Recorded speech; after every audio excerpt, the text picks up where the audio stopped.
दोस्तों, क्राइमो स्टोरीज में आप सभी का स्वागत है। जून का महीना था। सीजन की पहली बारिश जब शहर की सड़कों पर नम और सौंधी मिट्टी की खुशबू फैला रही थी, तभी अमन गर्मियों की छुट्टियों में अपने बड़े भाई विक्रम भैया के घर आया। अमन की उम्र 20 साल थी और वह लंबा ऊंचा जवान था, हैंडसम और मजबूत शरीर। विक्रम भैया की पोस्टिंग पुणे में थी। उनका फ्लैट छोटा था, लेकिन उसमें एक गर्मी थी और उस गर्मजोशी की असली वजह थी उनकी पत्नी नाव्या, यानी मेरी भाभी। नाव्या भाभी की उम्र करीब 23 से 24 होगी, लेकिन चेहरा ऐसा कि जैसे वक्त वहीं रुक गया हो। गोरा रंग, बड़ी बड़ी आंखें, बहुत खूबसूरत, दुबली पतली बदन, लेकिन उसका फिगर कमाल का था। बड़े और गोल गोल संतरे, और जब बालों को खोलती तो किसी अप्सरा जैसी लगती। अमन जब पहली बार घर में घुसा, भाभी ने दरवाजा खोला। वो हल्के केसरी रंग के हाफ नाइटी में थी, भीगी हुई, शायद बारिश में बाहर कपड़े लेने गई थी। मुझे देखकर बोली, आ गए छोटे देवर जी। वो मुस्कुराई। अमन की नजरें एक पल के लिए नीचे फिसल गई। भीगी हाफ नाइटी की हल्की पारदर्शिता से उनकी बदन की रेखाएं उभर आई थी। अमन ने नजरें झुका ली, लेकिन दिल की धड़कनें बढ़ चुकी थी और वह बोला, जी हाँ भाभी। अरे बारिश में आप भीग गई? अमन ने संभलते हुए पूछा। भाभी बोली, अरे क्या बताऊं, तुम्हारे भैया तो सुबह ही ऑफिस निकल गए और कपड़े छत पर रह गए थे। अब तुम आई हो तो कुछ काम में हाथ बटाना पड़ेगा। अमन हंस पड़ा, लेकिन दिल में कुछ और ही हलचल हो रही थी। शाम को जब सब थक कर सोफे पर बैठी, भाभी ने गरम गरम चाय और पकौड़ी लाकर टेबल पर रखी। चाय पियो, लेकिन ध्यान से, बहुत गर्म है, उन्होंने अमन की तरफ देखकर कहा। अमन ने चाय उठाई। भाभी उसके बिल्कुल करीब बैठी थी और उनका भीगा भीगा बदन अब एक हल्के ग्रीन रंग की साड़ी में सजा था। अमन की नजरें बार बार उनकी कलाई पर जाती, जहां मोटी चूड़ियां खनक रही थी। उनकी साड़ी का पल्लू एक बार कंधे से खिसक कर अमन के हाथ को छू गया। अमन ने घबरा कर देखा। भाभी मुस्कुराई। अरे डर क्यों रहे हो, अब तो बड़े हो गए हो ना। उनकी आंखों में शरारत थी। उस रात फिर तेज बारिश होने लगी। तेज बूंदों की आवाज खिड़की पर पड़ रही थी। अमन छत के पास वाले कमरे में था और भाभी भैया नीचे वाले बेडरूम में। लेकिन भैया को अगले दिन ऑफिस के काम से भोपाल जाना था। सुबह के वक्त, अमन, मैं 3 दिनों के लिए बाहर जा रहा हूँ, तो भाभी का ध्यान रखना, भैया ने हंसते हुए कहा। अकेली होती है तो बारिश में डरती है। अमन ने कहा, हाँ भैया चिंता मत करो, लेकिन नजरों में एक अनकहा उल्लास था। भैया के जाने के बाद पहली रात थी। खाना खाने के बाद पहली रात थी। खाना खाने के बाद भाभी ने कहा, अमन आज ऊपर मत सोना, बहुत तेज बारिश है, नीचे वाले कमरे में ही सो जाना, मैं हॉल में सो जाऊंगी। नहीं भाभी, आप क्यों तकलीफ लेंगी, आप बेडरूम में सोइए, मैं हॉल में सो जाता हूँ। लेकिन भाभी ने जोर दिया। तेज आंधी के साथ रात में लाइट चली गई।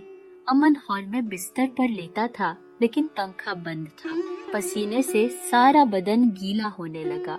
तभी भाभी हाथ में मोमबत्ती लिए बाहर आई, बाल खुले हुए, होठों पर थोड़ी नमी और आंखों में अजीब सी चमक।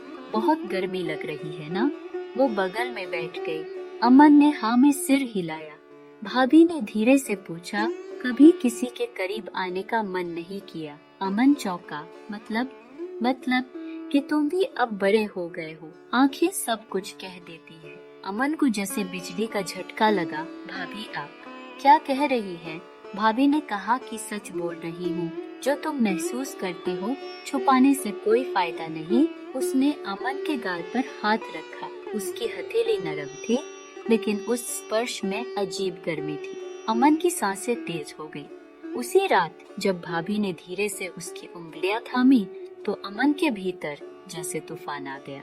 एक तरफ वो चाहत जो उम्र और हालात ने जगाई थी, दूसरी तरफ मर्यादा की वो रेखा जिसे लांघने का मतलब था रिश्तों का अंत। अमन ने भाभी की ओर देखा। उनकी आंखों में एक गहरी तन्हाई थी, जैसे वो खुद भी नहीं जानती कि वो क्यों ऐसा कर रही है। भाभी क्या आप खुश हैं? अमन ने पहली बार सीधा सवाल किया।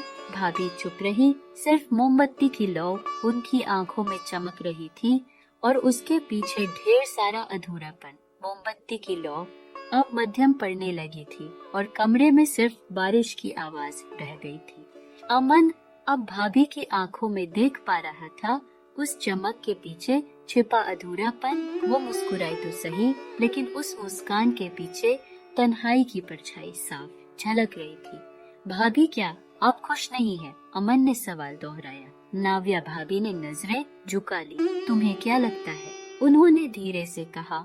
अमन चुप रहा। विक्रम एक अच्छे पति हैं, जिम्मेदार हैं, मेरी इज्जत करते हैं, लेकिन कभी मेरे मन की बातें नहीं समझ पाए। घर, EMI, नौकरी, बस इन्हीं चीजों में उलझे रहते हैं और मैं बस एक तस्वीर बनकर रह गई। उनके कमरे में वो पहली बार खुल रही थी और अमन ध्यान से हर शब्द सुन रहा था।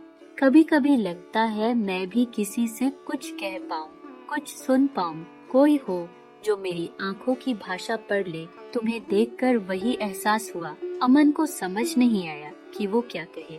उसने धीरे से उनके कंधे पर हाथ रखा। भाभी आप अकेले नहीं हैं। भाभी ने उसकी तरफ देखा। इस बार उनकी आंखें भर आई थी। क्या तुम मुझे गलत समझ रहे हो? अमन ने सिर हिलाया। नहीं भाभी, लेकिन कुछ चीजें चाह कर भी नहीं होनी चाहिए। भाभी का चेहरा थोड़ा सख्त हो गया। तो तुम भी वही कहोगे जो दुनिया कहती है? नहीं, मैं सिर्फ वो कह रहा हूँ जो दिल कहता है। हम दोनों के बीच जो भी हो वो एक रिश्ता तोड़कर नहीं बनना चाहिए। सुबह जब अमन उठा तो घर में एक अजीब सी खामोशी थी। भाभी ने नाश्ता बना रखा था, लेकिन आज उनकी आंखों में ना कोई शरारत थी, ना मुस्कान। अमन चाय पी लो, बस इतना कहकर वो किचन में चली गई। अमन को समझ आ गया कि रात की बातों ने उन्हें अंदर से हिला दिया था। उसने चाय पी और फिर सीढ़ियों से ऊपर चला गया।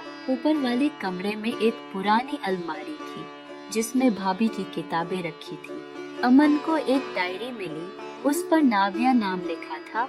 वो चौंका, लेकिन फिर डायरी खोल ली। उसमें लिखा था शादी को 3 साल हो गए। विक्रम मुझसे प्यार करते हैं, लेकिन वह प्यार किताबों वाला नहीं है। वो हर रात देर से आते हैं और सुबह जल्दी चले जाते हैं। मैं कब से किसी की बाहों का इंतजार कर रही हूँ। शायद कोई हो जो मेरी सांसों की गर्मी समझ सके। अमन को जैसे किसी ने थप्पड़ मारा हो।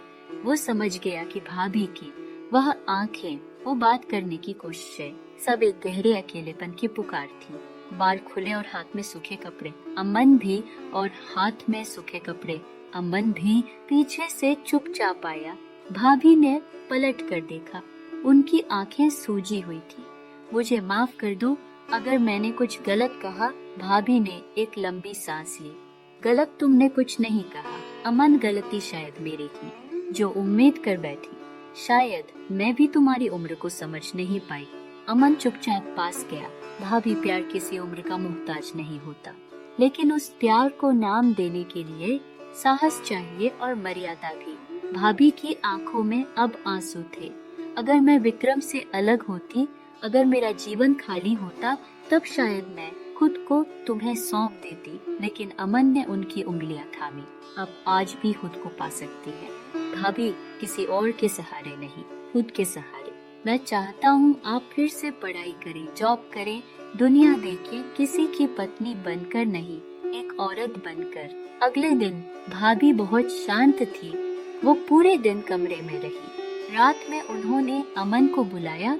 अमन, तुमने मुझे आईना दिखाया, वो जो मेरे घर में कहीं धूल खा रहा था। मैं खुद से भाग रही थी और तुम्हारे सहारे खुद को पकड़ना चाह रही थी। अब नहीं, अब मैं खुद को पकड़ूंगी। अमन मुस्कुराया। उसने भाभी को थम्स अप किया। तो अब क्या सोच है? पढ़ाई फिर से शुरू करूंगी और सबसे पहले खुद से प्यार करना सीखूंगी। तीसरे दिन भैया लौटे। भाभी अब पहले जैसी नहीं थी, लेकिन वो अलग थी, मजबूत, खामोश, लेकिन अपने आप में पूर्ण। भैया ने भी महसूस किया और धीरे धीरे उन्होंने भाभी को फिर से जानने की कोशिश की। अमन अगले दिन वापस गांव लौट गया, लेकिन जाते जाते एक चिट्ठी छोड़ गया। भाभी, आप अब सिर्फ किसी की पत्नी नहीं, आप खुद अपनी कहानी की लेखिका है। अगर कभी फिर से आपकी आंखों में खालीपन दिखे तो आईने में खुद को देखिए, क्योंकि अब जो महिला वहाँ दिखेगी वह कोई और नहीं, एक मजबूत नाव्या होगी। नाव्या जो अब तक सिर्फ एक पत्नी और बहू के रोल में जी रही थी, अब नाव्या के रूप में खुद से मिलना शुरू कर चुकी थी। भाभी ने सबसे पहले वो किताबें निकाली जो उन्होंने शादी के बाद कभी छुई तक नहीं थी। विक्रम ने एक दिन पूछा, तुम इन दिनों बहुत पढ़ रही हो नाव्या, सब ठीक तो है ना? भाभी मुस्कुराई बहुत धीमे से, सब ठीक है, बस अब खुद को थोड़ा और जानना चाहती हूँ। विक्रम चौंके लेकिन कुछ नहीं बोले।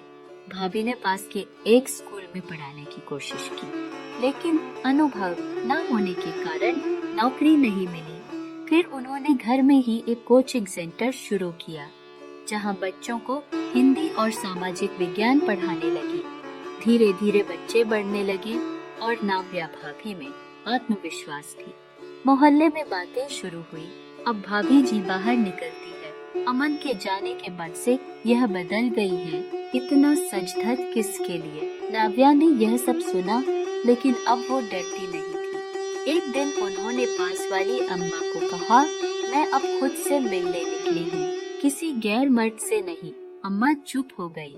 मोहल्ले में फुसफुसाहटें धीरे धीरे आदर में बदलने लगी। अमन हर महीने एक चिट्ठी भेजता, भाभी मैंने गांव में तुम्हारी तरह ही एक विधवा महिला को पढ़ाई शुरू करवाई है। तुमसे जो सीखा अब्बू औरों में बांट रहा हूँ। तुमने खुद को बदला और मैं तुम्हारी रोशनी से खुद को खोज रहा हूँ। भाभी जब यह चिट्ठी पढ़ती तो उनकी आंखों में चमक आ जाती थी। एक दिन विक्रम भैया के माता पिता आए। उन्होंने भाभी को किचन में नहीं देखा तो सवाल किया, अब तो काम वाली बाई जैसी हालत बना ली है ना, कोई घूंघट न शर्म। विक्रम भैया ने जवाब दिया, मां नाव्या अब सिर्फ मेरी पत्नी नहीं, एक इंसान भी है और इंसान को घूंघट में नहीं सम्मान में रहना चाहिए।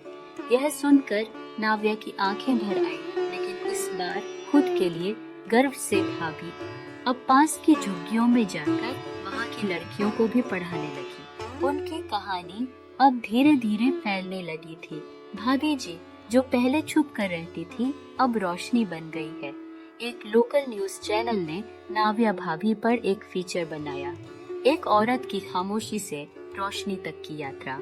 जब उनका इंटरव्यू टीवी पर चला, तब गांव में अमन ने पूरे मोहल्ले को बुलाकर वो वीडियो दिखाया। उसकी आंखों में गर्व था। एक रात नाव्या भाभी के पास अमन का कॉल आया, भाभी आपने वाकई कमाल कर दिया।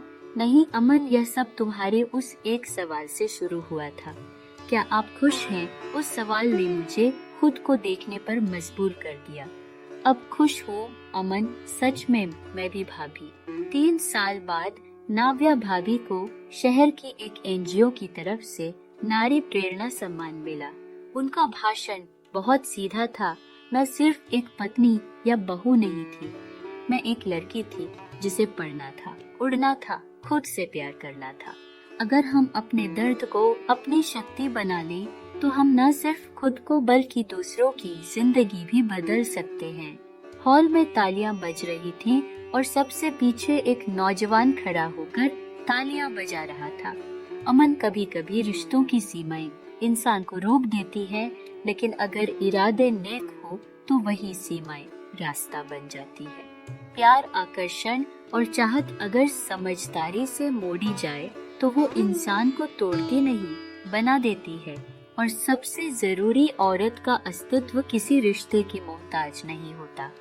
जब वो खुद की तलाश में निकलती है तो दुनिया उसकी मिसाल बन जाती है। उम्मीद है कि यह आपको पसंद आई होगी। अगर यह कहानी आपको पसंद आती है तो इस वीडियो को एक लाइक, शेयर करें और हमारे इस चैनल को जरूर सब्सक्राइब करिएगा। और हाँ, बेल आइकन को ऑन पर सेट करना मत भूलिएगा। धन्यवाद।